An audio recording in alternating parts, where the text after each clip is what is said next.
Hello and welcome to the Serpent Temple podcast. This week, it is me, Nina, and Floyd, my co-host, speaking to you. We are going to be reviewing some albums. The albums shall be Immolation's recent release, Acts of God, Tuskar's recent release, Matriarch, and Venom Prison's recent release, Erebos. So shall we start with Immolation? Floyd, what did you think? Let's start.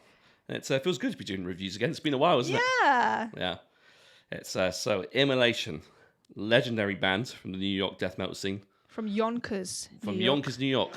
Same place as Tommy Dreamer, legendary ECW wrestler. Yes. And Eddie Kingston, another wrestler who's making waves in AEW at the moment. But yeah, the New York scene I've always been a big fan of. And they're one of the three big Asians. You've got Suffocation, you've got Incantation, and Immolation. For a period of time, I was thinking, any death metal bands that ends with the word Sean, I'm going to check out because they've all been sick so far. But so this band's been going since 1988, which I didn't know. I know they've been kicking about for a while, but even I was a bit shocked to find out they've been going that long. And before that, there was like three of the members were in Rigor Mortis as well. I believe so, from 86, and then they had a demise. And they've had a relatively steady lineup as well. So Ross Dolan's always been on bass and vocals. Aye. Member from the very beginning. Robert Vigna on guitars. Steve Chalatet, who's the longtime drummer. He's been the drummer since 2003. And Alex Box, however you pronounce it, also on guitars. He's been the guitarist. This is his second outing as I believe, the rhythm guitarist. And also a member of Incantation as well as Goraphobia. So I could say a lot about Incantation because I've been a big fan. So I'm actually very curious to know what you thought of this album. So I can't remember if we've even talked about Incantation before. Immolation. About fucking hell. Immolation. You did it twice. You did it twice. This is the problem when you got bands that have such similar fucking names. Immolation. I swear to God. That's brilliant. Well, I like Incantation and Immolation. I'm glad you asked. Yeah, I saw this album drops like 2-3 weeks ago, and I was like, it's been like a month since.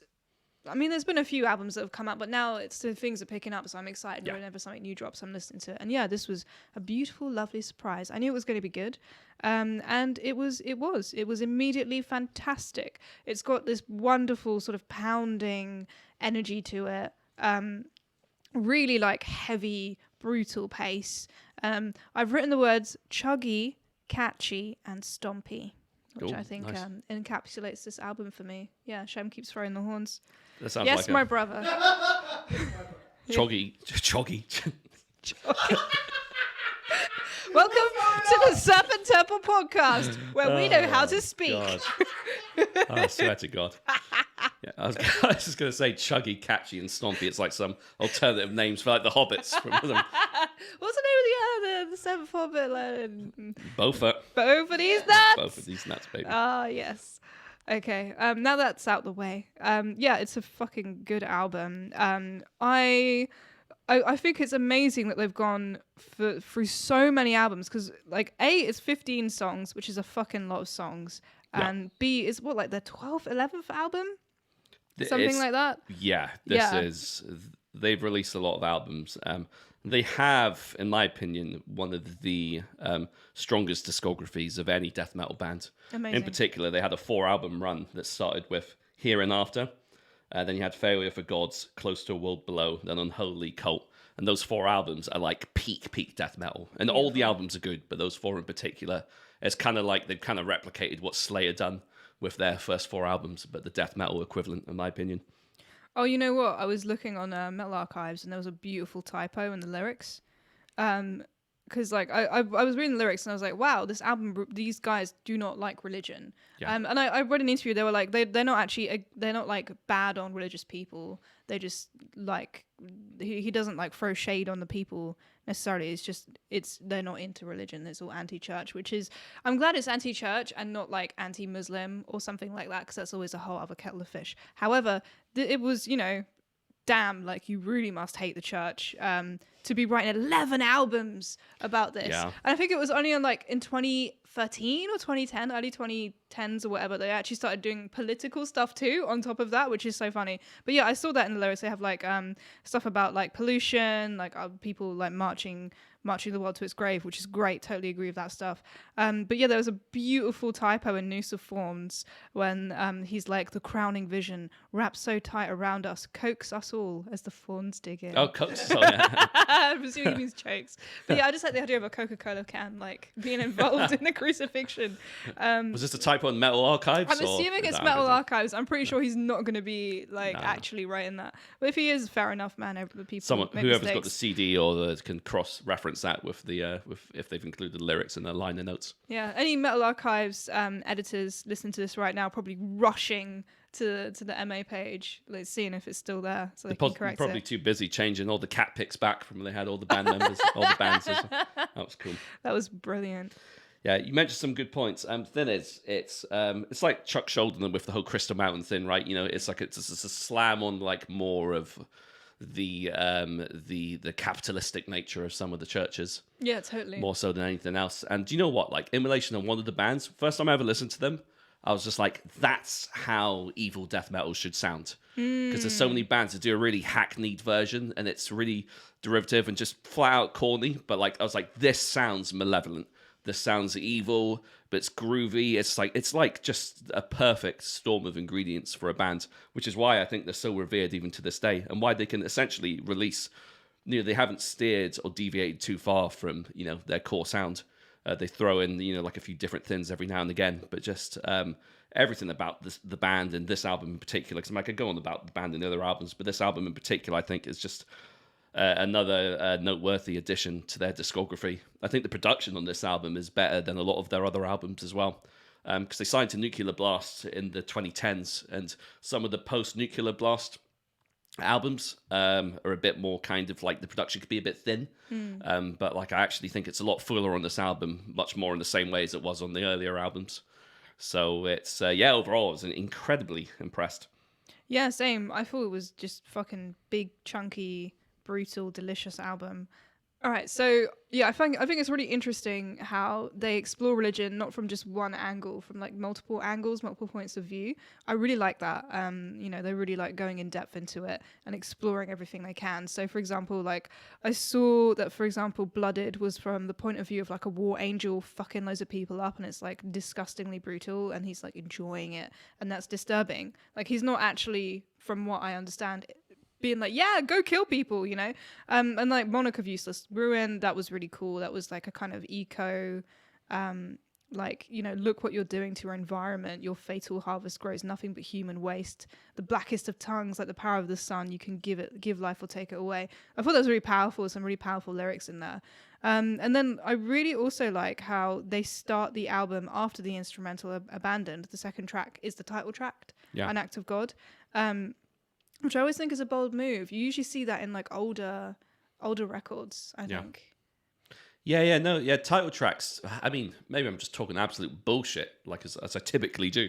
Like I always get the impression title tracks tend to be near either the middle or like the last track of the album. Exactly, yeah. So you're kind of shooting your shot right at the beginning. But I think that shows that people are confident in their work when they do that. I think that's a good move. Yeah, because I think the thing is, like, these bands, just the Immolation are just absolute stalwarts of the scene. Like, they've been doing this so long, and like, I absolutely am obsessed with their guitar work. I think just the incorporation of the pinch harmonics and just some of the really dissonant riffs, and like, they've got a perfect blend of like atmosphere and groove that I think is really quite a tricky thing to capture. I feel like a lot of bands veer to either one or the other. Yeah. And I think that's why Immolation as a band have got like a lot of cross-genre appeal, like even to like the black metal circles, because there is such a strong atmosphere on this album. Like take the second track or the third track, if you go by the track list, The Age of No Light, like that almost sounds a bit like Hellenic black metal at times, like a bit Rotten Christy. That's a good adjective, isn't it? Rotten Christy. Just everything from like the tremolo riffing. Steve Chalatet's drums are just phenomenal. I do think the toms do sound a bit clicky at times, but I'm a little bit pernickety when it comes to drum production, because I think in the death metal scene where there's so many triggered drum performances, I think it can sound a bit too clinical and sterile at times, but for the most part, the drums sound amazing on this album, and great solos as well, like from the Kerry King school of absolutely maniacal solos. But far more skillful, I would say. I don't want to shit on Yeah. King solos too much, because I do like King solos, but It's less modem energy. but just so many fucking good riffs. There's just a couple points that I've noted.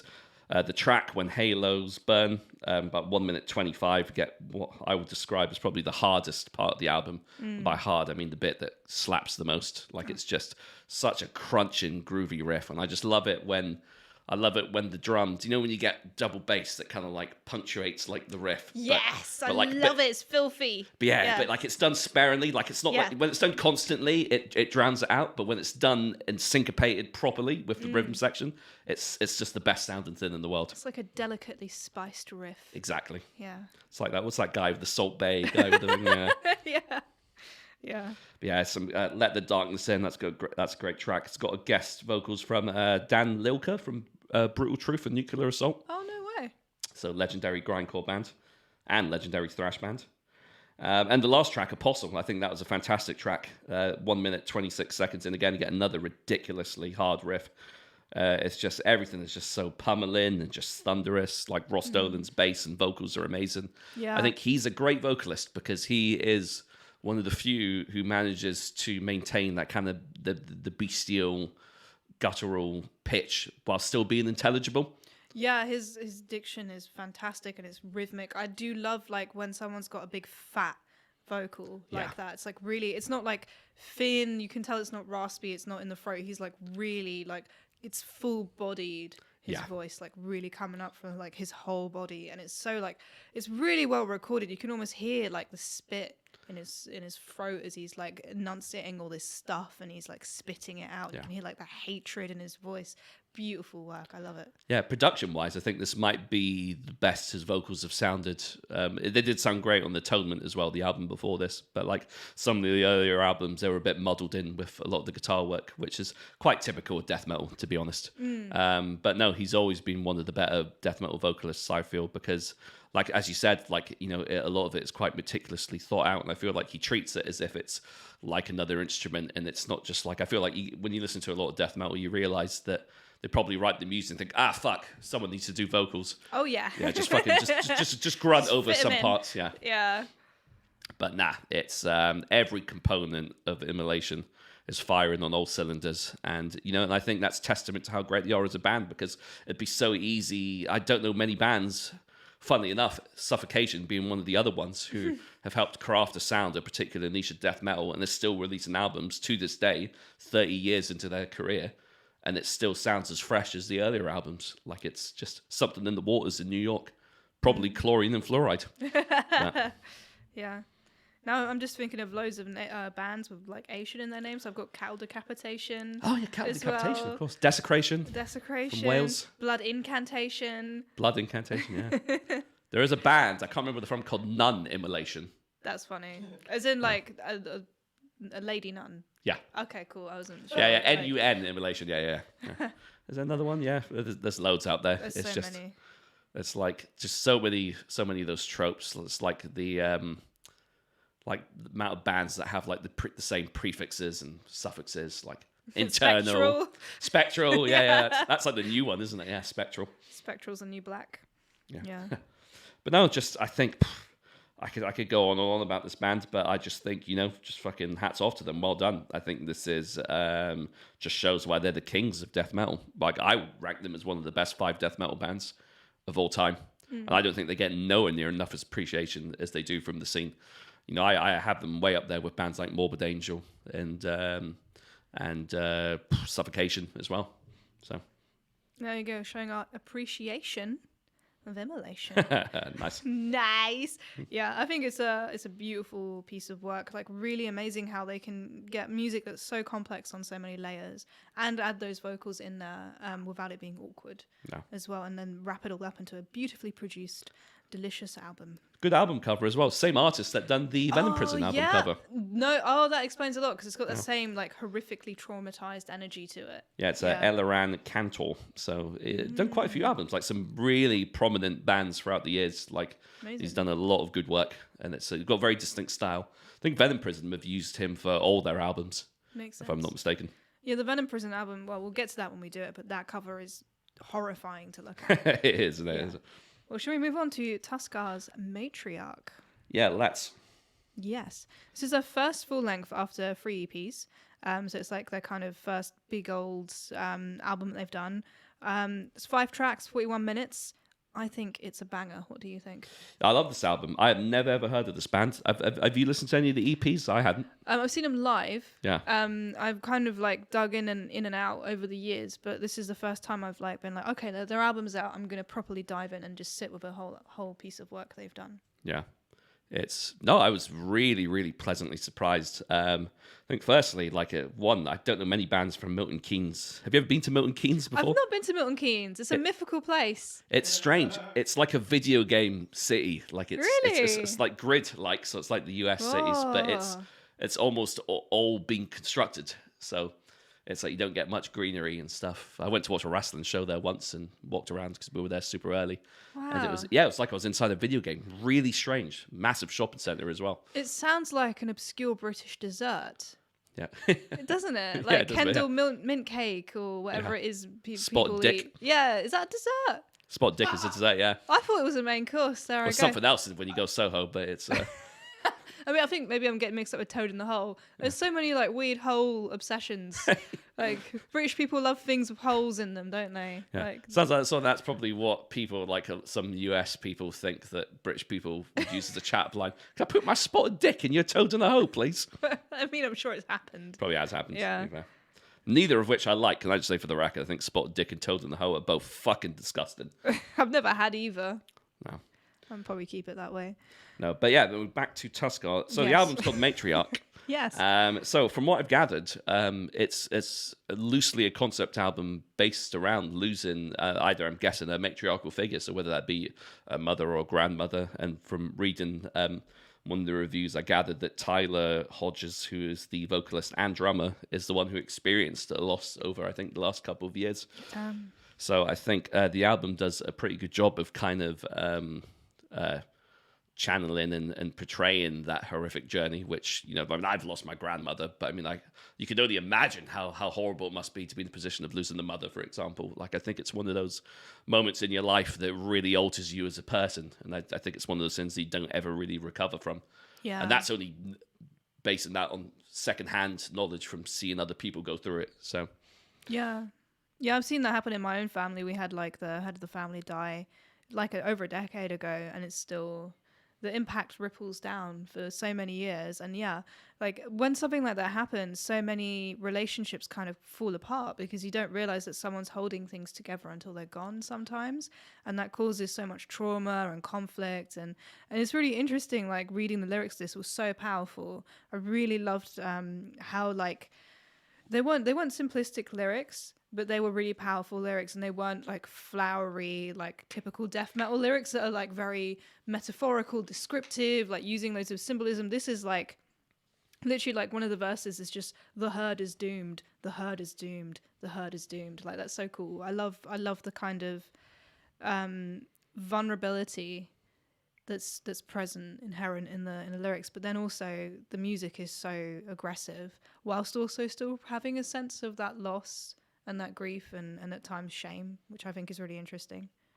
Yeah, it sounds like it's kind of hitting that same vein that kind of Black Sheep Wall kind of do. You were going to go there. Yeah, totally, yeah. But it's, do you know what I would say? Like, it's funny because musically and sonically, I would say this is quite an accessible album. Yeah, absolutely. There's so many times I was listening to it while I was reminded of the bands like Conan, Mastodon, and even Gojira at times. I was saying this to Shem before we started recording.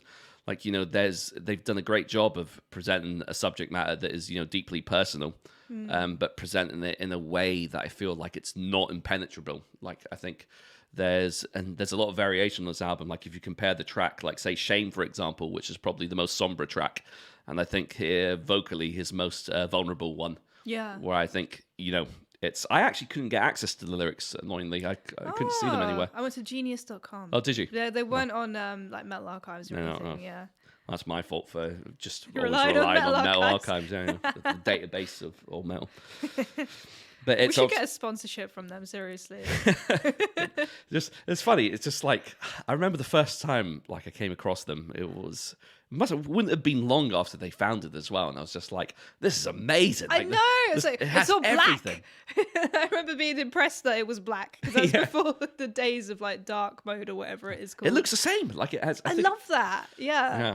It's but no, like the track Shame. It's just and I love the way how it it starts off quite like really remorseful and quite somber, and then it builds up. I think it takes about 5 minutes, and it changes up and builds to a really like climactic like cacophony of screams and like gargantuan like riffs. That compare like a track like that, which is something more akin to like a Neurosis style track, to like the track To the Sky, which sounds like it was like something off of a Mastodon album. Yeah. With like the noodly guitar riffs. There's a lot of variation here without it sounding, and it doesn't sound disjointed. Like it does sound like the same album throughout. So yeah, I was seriously impressed. For sure, absolutely. It's impressive that it's a 2-piece as well. And also, people singing while playing drums are like, I don't understand how people can do that. It blows my mind. Yeah, the thing is, it was one of those things where, like 2 pieces are always something I'm doubtful about until I see it live and see it performed. Like the bands that come to mind, the main one is Mantar. Like I don't know if you've ever listened to much Mantar, but like I actually really dig them. I think they're quite good. And I think live, I've seen them live as well. They're good. Yeah. But they've got a similar setup where the drummer is doing the vocals and you got the guitarist who just is prancing about like an absolute maniac. And it's always so impressive when you see a 2-piece produce so much of a stage presence. And the only other band I can think of, which is Inquisition, but obviously Inquisition, an incredibly problematic band, but they were. Yes, they are. Yeah. Yes, they are. But Inquisition. I still see a lot of people wearing Inquisition shirts as well. I'm just like, I know, Season of Mist still sell them. Fuck, it's crazy, isn't it? That's just why are you doing that? Like fucking hell. Let's move on from that fucking dumpster fire of a band, Inquisition.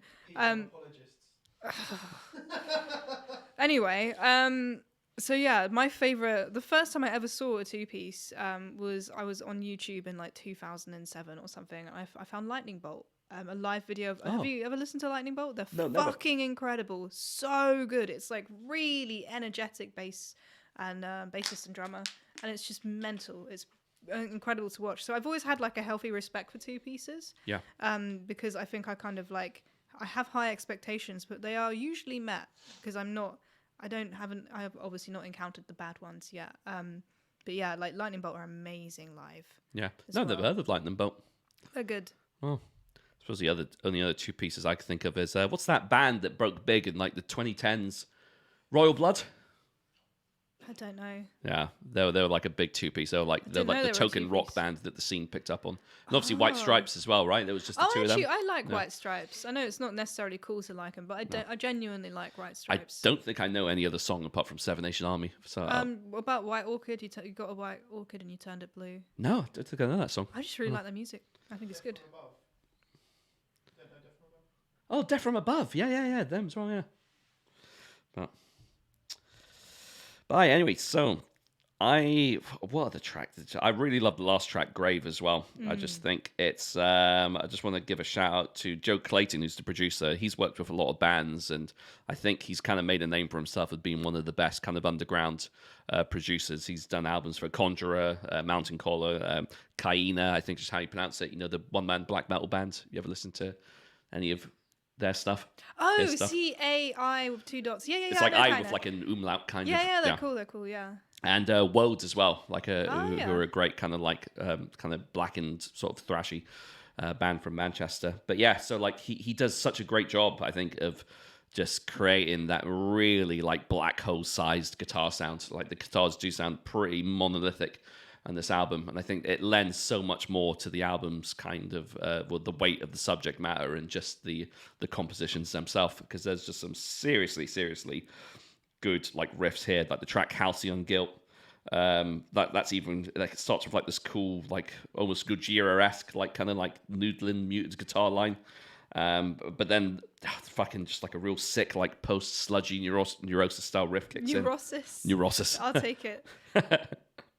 And and just like there's even times where I think like the vocals are really good as well. I have to say, at times he sounds a bit like Troy Sanders from Mastodon, and just like it's sometimes just out and out screaming. Like it's a really good combination of sounds. And I was saying to Shem before we started recording that it really reminded me of, I forgot the band name again, Swedish band Vakonis. Oh yeah, Vakonis were great. Yeah. Like it's a real like mishmash of like familiar sounds and styles, but done in a way that doesn't sound like it's aping anyone. So totally. Totally impressed. They'd be a fantastic opener for Mastodon, I would say. Oh yeah, they'd be really, really good. Again, another album that begins with a title track. The first song is Matriarch, and the album is called Matriarch. Oh, you're right, and it's probably. Do you know what that is? It's quite a. It's the longest song too. Yeah, it's an interesting pick, isn't it? Because it is the longest. I'd say probably most brooding track on the album. But it's a great track though. It's got a great build up. That really sulfuric, sludgy style riffs that I just love. Yeah, totally. I think total banger. I want to see it played live. I'm excited to hopefully see it played live as well. Shall we move on to Venom Prison's Erebos? Let's. This is an album where there is no title track. There is no title track, but I do believe Erebos is chanted in the last track, Technologies of Death. It is, yes. Which I think is interesting. I think that's a cool move. You don't see that particularly often. Yeah. Yeah. Yeah, it's do you know what? I think the cool thing about all the albums this week, and I think it's something that I always appreciate in albums in general, are bands that take the time to think about their track listing and link in the subject matter and titles. Like, because you could totally tell when the band is just like has left it to the last minute and just like, oh fuck, we need to write some lyrics, we need some title tracks, and sometimes that works, and that does work for some artists, but like I think it's much easier to connect to the music if there is a deeper meaning there and something to kind of relate to and connect with. And I think, Venom Prison have always been a band who, from what I've gathered from any of the interviews I've ever read or seen, that they are a band with quite strong convictions. And there is a message there as well. And I'm loving I'm sure you're much more knowledgeable on this than I am. I'm loving all the references to Greek mythology. And I love it, yeah. Yeah, I'm big on my Greek mythology. That was one of the things that drew me to metal in the first place, was the fact that it was rich in like mythology and lore and things like that. I love it. Yeah. I think this is why because the thing is, this is why for the longest time, I was just so done with like a lot of the satanic metal, because I'm just like, bored with this. Like, shit. There's only so deep you can go. Yeah. Yeah. So like when bands start, covering different, types of mythology or different areas of lyrical subject matter, it's just so much more interesting, because it's just, I don't know, I've always just loved reading and hearing about things that I don't know anything about. Like, take a band like Melakesh, for example. Like, there's so much of their lyrics are steeped in their own heritage, and it's just great to, learn about that through their lyricism. Totally. That's one of the reasons I adore them too. And partly because it's familiar for me as well. So it's nice that someone's talking about like heritage I can relate to. Yeah. Whereas usually it's like, yes, I know you liked churches, or you don't like churches very much. Yeah. Like, yes, I mean, I've learned so much about Western paganism. It's wonderful to learn about other mythologies. Like South American mythology is fucking brutal and cool. Yeah. And yeah, like Australian mythology is fucking amazing. Like they believe the whole world was carved out by the body of a snake. Oh shit! Like moving through like over the land, covering like valleys and mountains and things like that. It's like a rainbow snake, I think, if I remember correctly. Damn. So cool. Yeah. Damn, so I'm guessing this is like the indigenous people of Australia. Oh, yeah, of course. Not the people we sent over to... No. The real Australians. Yeah. Yeah, of course. That's definitely it's a controversial statement, but indeed. Back to this, though. This is a fantastic album. So I think, is this their third release? Yeah, technically fourth, but the third one, Primeval, was a collection of early material that they released as an album. But yeah, so the first album was Animus, then Samsara, and then this is their third proper full-length release. Brilliant. Yeah, I think it's fantastic. It's so groovy, and I do love groove. This is perfect. This is like exactly where I like my groove to sit. Really good production, incredible vocals. Like Larissa's a fucking beast. So much respect for her. Yeah, like I just love the content of the album as well. I will totally go off on the mythology at some point. And like the lyrical themes in themselves around the mythology was all quite modern too. It was literally okay. I'll start on my lyrical bullshit because there is an album called Golden Apples of the Hesperides, which is about iPhones. That's what the song is about. Because the Hesperides were basically these nymphs that tended to a garden in a particular part of the world, according to Greek mythology. It's like near Morocco. And in the garden there was a grove, and there was a tree that produced golden apples. The golden apples started the Trojan War. Yeah. And the apple, it's like the apple of discord, is presented by Eris, one of the goddesses of chaos, and that starts war. And essentially they're just like, yo, these apples totally fucking us up, huh? And that's what that song is about. It's about us being addicted to our phones. So like literally, I think I've gotten the lyrics here.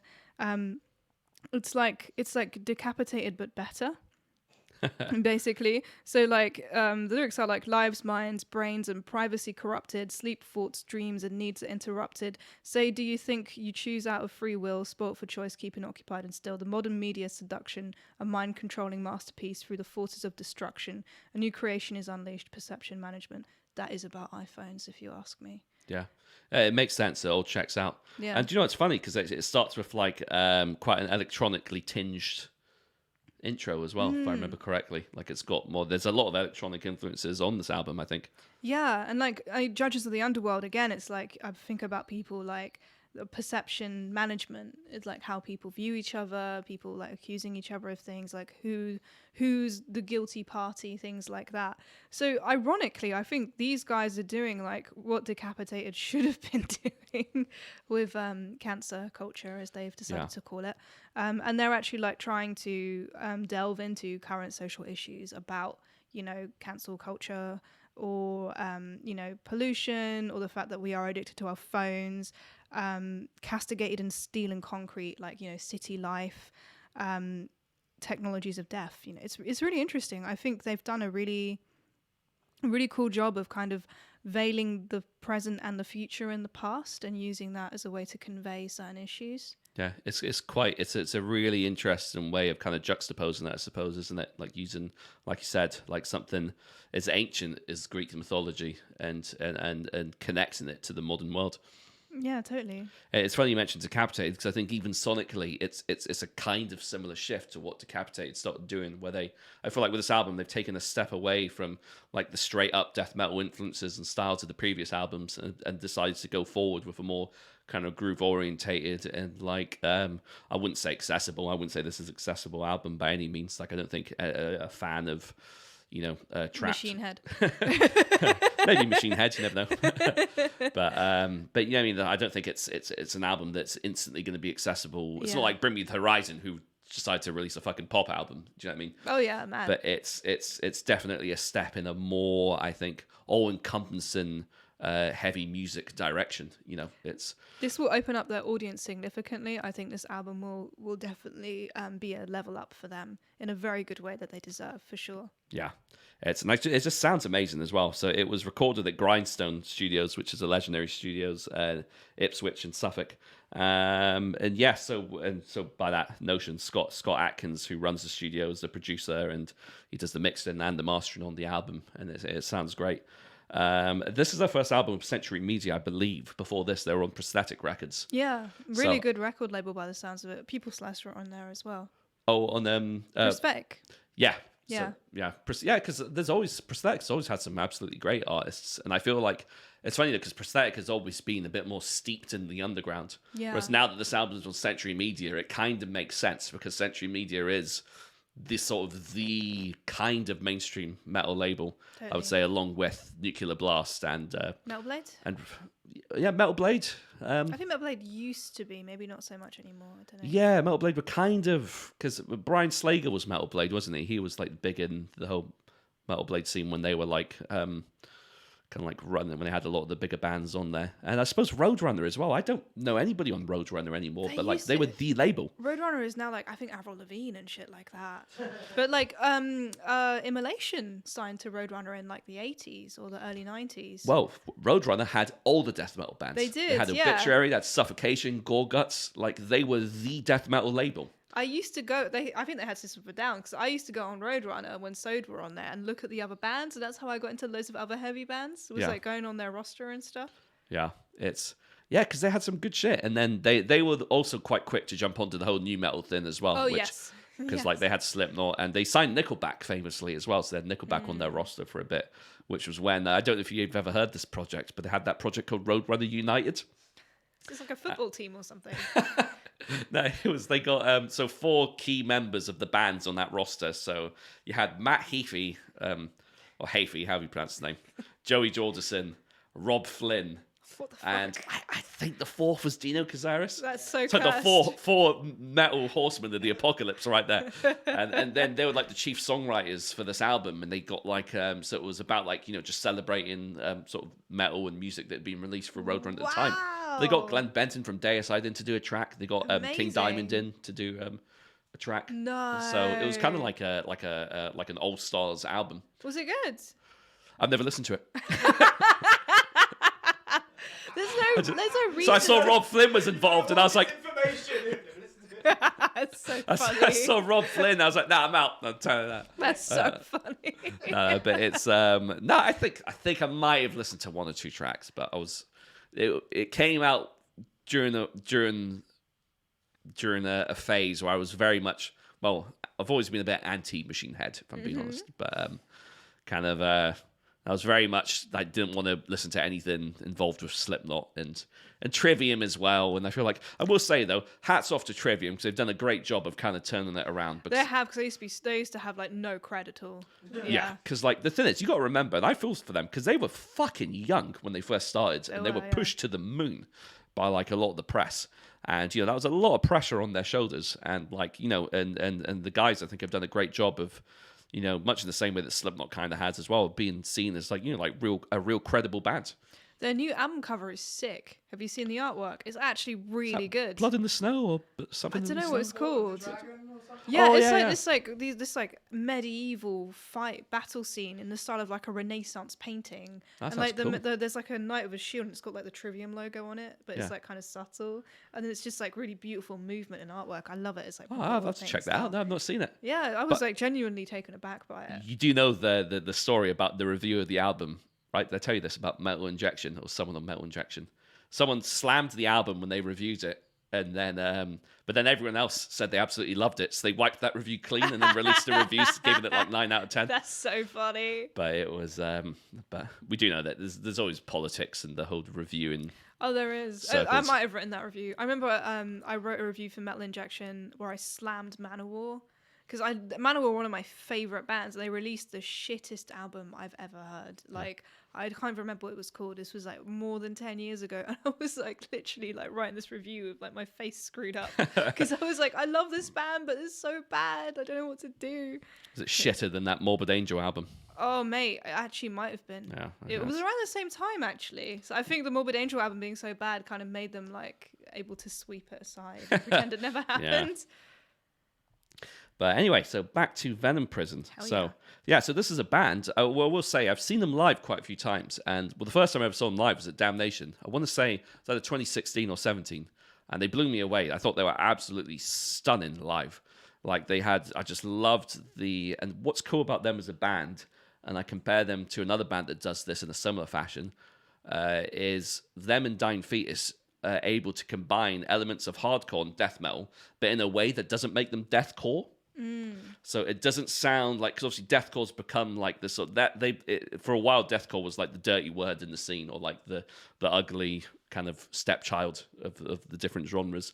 But like there was a point where deathcore was like legitimately exciting with like bands like Red Chord and stuff. But in like Dying Fetus, you can make an argument to say that they are in essence like a bit of a deathcore band, because they've always had the elements of old school hardcore, like some of the more punk aesthetics, with like the more straight up death metal elements. And Venom Prison are a band that kind of embody that same fusion of styles in a way that sounds as fresh and exciting as when I first listened to Dying Fetus. So I remember watching them live, just thinking like, "Rod, this is a bit like Dying Fetus. This is sick." Like, like the proper like slammy style riffs and just like high energy, like good punky drum beats. And it's funny because I saw them live at Damnation and I saw them at Bloodstock, but it was way too fucking early in the morning because I think they're like the first band on. So my brain was way too fried to enjoy them. And then like for some reason, just never really give them much of a chance on record. Don't know why. Just for some reason, just never really listened to their albums. But I will say that I have, after revisiting their first 2 albums and listening to this one, it does sound like this is a clear progression and step into some new territory. And I think it is absolutely 100% the right move for the band, because I feel like the first 2 albums, they are great. Like I enjoyed them. Like it's a good like brutal blend of kind of like technical death metal and like the hardcore sensibilities. But like this album, like there's so many different elements on here. Like I was saying, there's some electronica influences. Like what's the track? The you probably know how to pronounce it. Is it Oasis? I don't actually know how this one. I think it's Oasis. That's what I'm going to say. But like that's like I think that's probably the first time I think lyricists like employed some like legit clean vocals in one of the tracks. And yeah, it was just a really nice kind of like breakup of like the chaos and the brutality of the other tracks. And there's some moments in here. There's a lot of like Carcass influence in a lot of the leads. Totally. Especially the track Comfort of Complicity. Like I listened to that. I was like, fuck, this sounds like Heartwork era Carcass. Yeah. And then even there's a lot more core elements. There's times where it sounds really kind of like late 90s, early 2000s metalcore, kind of like Norma Jean and Vision of Disorder style, like before it became, just pure at the gates worship and rip-offs. But yeah, just an absolutely, like, there's so much going on in this album. So much. Yeah, it's a fucking beast. I remember listening to a podcast, I think with Ash Gray, who's the guitarist, and he was talking about how, I think for their second release, I think he was at uni or something, and the band just blew up. And he was like in his final year at uni and trying to like finish doing his studies and like having to be a student whilst also being in a wildly like ballooning, successful, growing band. And I find that fascinating about them. I really love that, they seem to be handling it quite well. I don't know them or anything, but like from the very far away distance I'm at, they're doing amazing. Like they're progressing, they're playing all these good shows and things. Yeah, I mean, I don't know if you, because you were only at the Bloodstock on the Sunday this year, right? Yeah. Last year? Yeah, no, Saturday and Sunday. Saturday. So they did play one of the days. I can't remember which one, and they had a great set. Like it was a lot of pyro and stuff, and I think it was. Like from a live perspective, it seemed like they definitely like took a step up. Yeah. And I think that I think things are going to be opening up for them. Because I've always thought they've been a great live band, but I think that now they've got the recorded output to kind of match their reputation. Yeah, I'd be terrified of pyro on stage. I don't think I could handle pyro. Yeah. Maybe hydro. I'd be into hydro, but not pyro. Yeah, it's just. Do you know what? It's just it must be so fucking warm, because I remember you got that massive gap a lot of time between like the main stage and still feeling the intense heat like a good sort of like 20 feet away. Oh my god! Like that must be so fucking hot. One year I was doing press at Sonisphere and I was doing photography, and to photograph Rammstein, they literally had they were like, if you photograph Rammstein, we will not be held responsible if you get severe burns. Oh shit, yeah. Because that's how hot it is, the amount of pyro they have, and obviously it can go wrong. It's terrifying. Yeah. Yeah. I've never seen Rammstein live, but they're really good live. Yeah, I've heard that they are like a bucket list band to watch live. One of the best live performances I have ever seen. It's Rammstein, probably number 1, followed by Kiss. Yeah. Yeah. Maybe 9 Inch Nails when you get to see them at Hellfest as well. Oh, I will lose my mind. Okay. Technically, in terms of proficiency, in terms of like an interesting stuff going on, Rammstein was crazy. Like they had so much stuff going on at the same time. It's like looking at a doll's house being cut in half, and then there's like 5 things happening, 5 people being tortured and set on fire at the same time. It's really entertaining. There's always stuff going on. Like Till Lindemann had a hole drilled into his cheek so he could put a light inside his mouth so that when he sings, light comes out of his mouth. Hell. That's how much dedication they put into performing, which I think is incredible. So like, I don't think there's many bands that can top that personally, like literally having surgery on your face and like deforming yourself to be good on stage. And then Kiss was like, I mean, they're old and they can do stuff that I can't do on stage, which is fucking crazy. I don't even like them that much, but I liked them after I saw them live. I'd always had like a kind of sort of snobbish condescension towards them, I'd say, until I saw them live. And then I was like, fuck, these guys are actually genuinely amazing. Yeah. Well, the funny thing about Kiss is it's kind of, in a way, similar to how I used to view Slipknot. Like, I used to think, it's a gimmick. It's like, there's not much it is substance behind it. But so's pro wrestling. It's all gimmicks, right? Exactly. It's still great. Yeah. Yeah. But like, and it's the same with Kiss. Like, you ask most like influential musicians in the extreme world, or just the metal world in general. They all love Kiss. First band they got into, most of them will say the first album they ever got was probably Destroyer by Kiss. Yeah. Like, and I think like you cannot underestimate like the visual impact they've had on the scene as well, right? Because I mean, that's totally like corpse paint. Absolutely. I know whichever one's the cat looks a bit corny. I don't know if is it Chris? Yeah, I don't know. Is he the cat? But it's like, but you know what I mean? Like Gene Simmons legit looked like a fucking demon. Yeah, and it like, was weird fucking tongue. Yeah. I love watching Gene Simmons interviews. He's so fucking. Oh my god, it's incredible. There's one where like someone tries to pronounce his real name. And he's got like a Jewish name, and he's like, yeah, you can't say it, you've got a Gentile mouth. And it's just such an amazing burn. It's so good. And the interview is like totally taken aback. Yeah, so before I saw Kiss live, there was I think 2013, 14 Hellfest. There's something that happens sometimes at festivals when there's like a big headliner playing.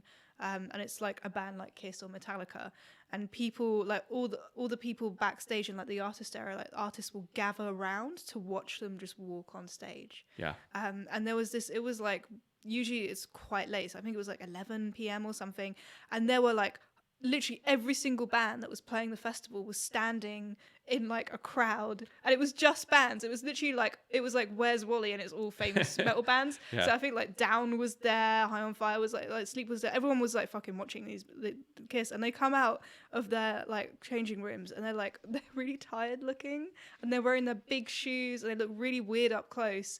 And I remember everyone was like hushed and silent and like in awe of Kiss, and they just like slowly like go up the railings onto the main stage, because there's this massive staircase of metal, and they're just like stomping up in their big boots, and they're like kind of leaning forward a little bit, and they look kind of almost frail, and there's this incredible vulnerable moment where everyone's just like, oh my god, it's Kiss. And you see them all like go up on stage, and then it's just like fire. And they're playing, and it's fucking wild and mad, and it's a really surreal moment of I don't know why I just have this really vivid memory of that happening. See, that sounds like the complete opposites of when I saw Scorpions, and I was just like, they look and sound about 70 years old. like they're as old as I expected them to be. Like, that's so funny.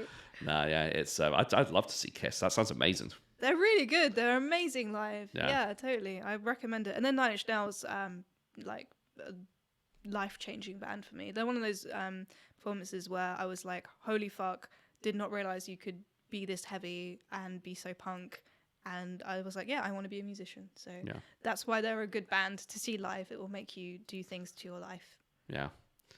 So speaking of live bands, Venom Prison are also amazing. A great live band. Hell yeah. And they have Pyro, which is how we went on this weird long rant thing. And they seem to be kind of, just going back to the album again quickly, they seem to be kind of going along the same lines that a lot of bands are doing, where there seems to be this almost, I wouldn't call it a resurgence in nu metal, because I wouldn't say there's nothing really discernible in this album that I would categorize as nu metal, but like this weird fusion of like electronic elements, like bands like Code Orange are doing, Vane, Frontiera, Car Bomb. Like, it's definitely, there seems to be a band shifting towards a style more akin to that. Because I would say it's a very chaotic album.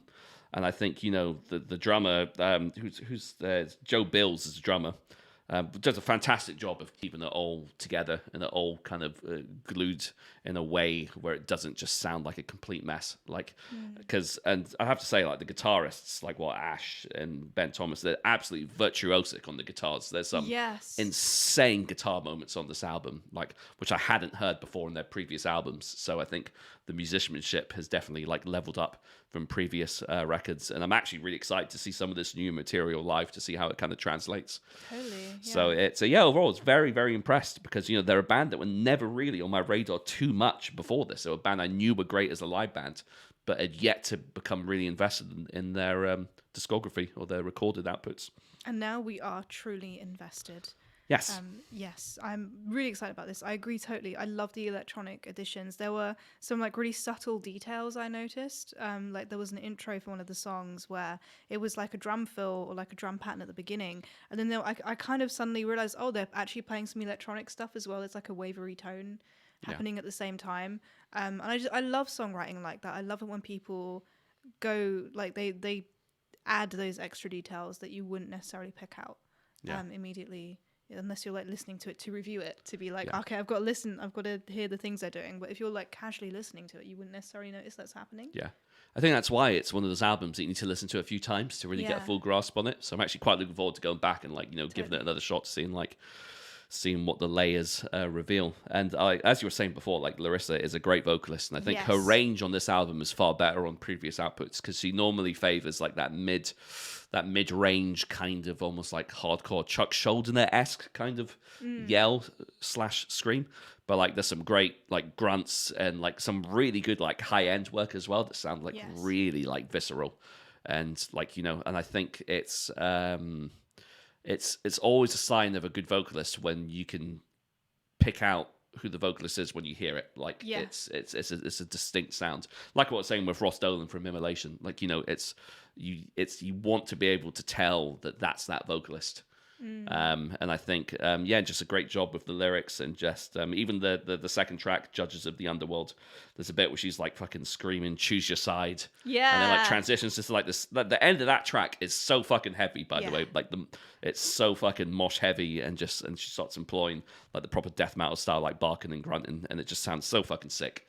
Like it's such a high energy, frenetic album that so I definitely need to listen to it again just to fully try and get a grip on what is going on in this album. Yeah, and the artwork, oh my god, the frantic kind of trauma that's embodied in the stare of this like person that's wedged between like dead bodies in a pile. It's the one with the eyes open, right? Yeah, oh my god, it's so powerful. I love it. It's like one of the best covers I've seen in a long time.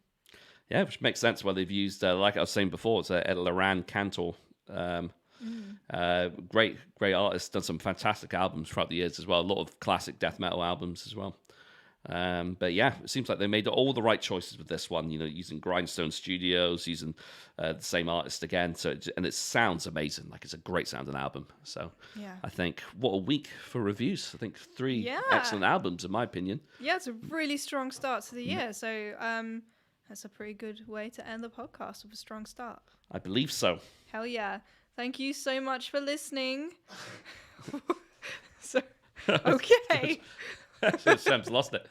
He was doing like a really strange yawn where he completely deconstructed as a human being. His face kind of just like did some stuff I've never seen a face do before, and I was fascinated by it while I was ending the podcast. It's like a King Crimson album cover. It was. Yeah, it was like a Greek kind of like theatrical mask of like emotions and release. It's amazing. I'm assuming that's why Shem was laughing. That, or I'm just shit at podcasting. So thank you so much for listening. Please like and subscribe. Feel free to leave a comment and tell us how amazing we are and what you think of the albums and what we should review next, so Shem can cough over it while I sign off the podcast. Thank you so much, guys. Until next time. Bye.